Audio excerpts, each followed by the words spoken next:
नमस्कार, मी मोहिनी सोनार. आपण पाहताय टीव्ही9 मराठी. बुलेटिनमध्ये टॉप 9 बातम्यांचा आढावा घ्यायचा आहे. सुरुवात करूयात मोठ्या घडामोडींनी.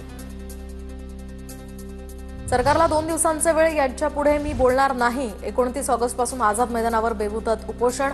आरक्षणाचा गुलाल उधळूनच परतणार. मुंबईत येण्यावरच जरांगे ठाम.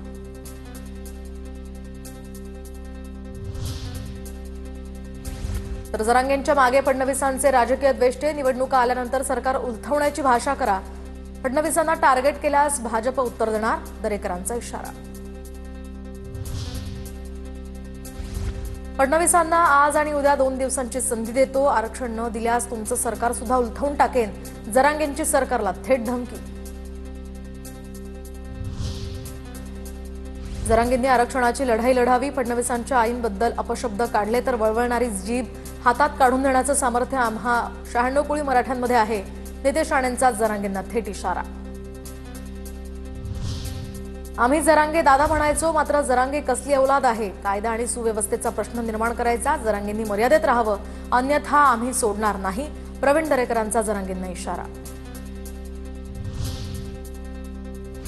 तर शरद पवारांनी एवढे वर्ष मराठा समाजाला आरक्षण दिलं नाही, त्यांचं नाव तुम्ही का घेत नाही.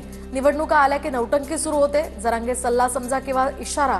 भाजप आमदार प्रसाद लाड आक्रमक. जरांगेंना शेवटची वॉर्निंग, नाहीतर जशास तसं उत्तर देऊ. जरांगेंना कुणीतरी चावी भरतंय, त्यानंतर ते बोलतात. आमदार परिणय फुकेंचा जरांगेंना इशारा.